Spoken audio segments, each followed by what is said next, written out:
Donald Trump is seen as a far more pro-oil than the current administration, which seems like a good reason to buy oil stocks. But if we drill more, wouldn't that make inventories that are already high go even higher and potentially hurt prices? I have no idea, but Kate Richards might. She is the CEO of Warwick Energy. They've got investments in more than 4,500 oil and gas wells. Kate, good to see you again. Thanks for joining us. Nice to see you. So as an oil and gas CEO, investing in the industry, living in Oklahoma, what do you think of the Donald Trump win?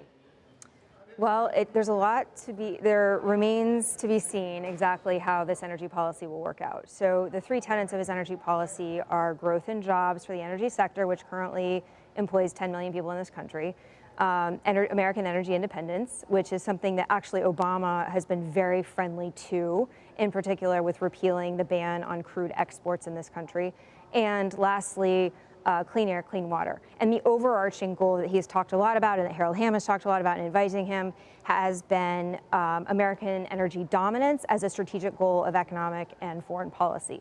And kind of the, pardon my French, a screw OPEC view, or how would that be viewed? Yeah, but the question is, in a world where French? Oil and gas demand and supply and are pretty much balanced and have come into balance, increasingly are balanced-ish over the past 2 years due to low prices. If the U.S. wants to grow supply, there's not demand in the world to absorb that supply. And so that's why some of this talk about repealing EPA regulations, limiting supply, are a little hard to understand, because from our standpoint in the industry, the EPA has some rules related to clean air and clean water that increase operating costs, but we haven't seen a decline in drilling in this country because of EPA regulations. We've seen a decline in drilling in this country because of 2 years of low prices. And there are a lot of places that you could drill in this country that are not being drilled because of EPA regulations, but they're not being drilled because of low prices. So I think there's some to be worked out, and there's some nuances that are a little contradictory. So if a lot of regulation is repealed to make things easier, what brings wells online is prices, and it's that simple. And the market forces are what take over. Well, so then there's, crude prices are driven by two things: supply and demand fundamentals, and probably more importantly, sentiment. But in times when there is too much supply or there is not enough demand, those forces will outweigh. So really, the Trump stuff is interesting. It's very interesting to parse. You can't really put the whole story together right now in terms of energy policy. What's more important is two things: for natural gas, winter, and for crude, OPEC, and the OPEC meeting at the end of November. And both of those are bullish for the commodities, which are probably bullish for the equities. So you're not a believer that Trump's economic plans will spur economic growth, which will then spur demand for oil? I do think that's actually probably Okay. true. I mean, I think the market loves Republican administrations, and infrastructure is very bullish for crude and natural gas demand. Because so much oil goes into asphalt.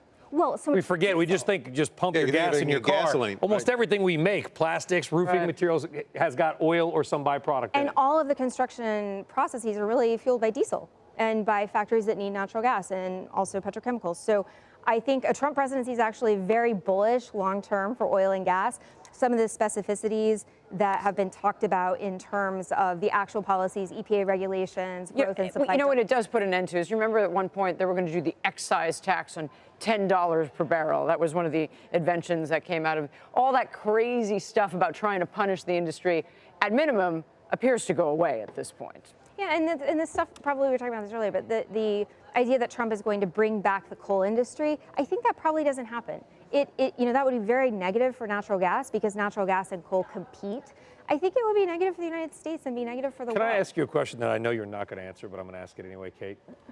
You are friends and I think neighbors with the aforementioned Harold Hamm in Oklahoma. You guys are both in Oklahoma. That'll mean actually. We're both Oklahomans. Oklahomans. Do you think he would accept the Secretary of Energy job? I think it would be very hard for him, because he would have to. Hard to accept or hard to turn down? Hard to accept in some ways, because he'd have to abandon Continental. And, Harold is very much in control of that company. It's his baby. He is an amazing rags to riches story. He built that company, through blood, sweat, and tears, driving saltwater disposal trucks at night. So I don't know, but he obviously loves politics. He was instrumental in working with Washington to get the crude export ban repealed. He spends a lot of time in Washington. I think the good thing for U.S. energy independence, and also probably the country overall, is that there are a lot of people who are at the point in their careers they could step back from their companies, and go to Washington. And there are a lot of CEOs in the oil and gas industry in particular.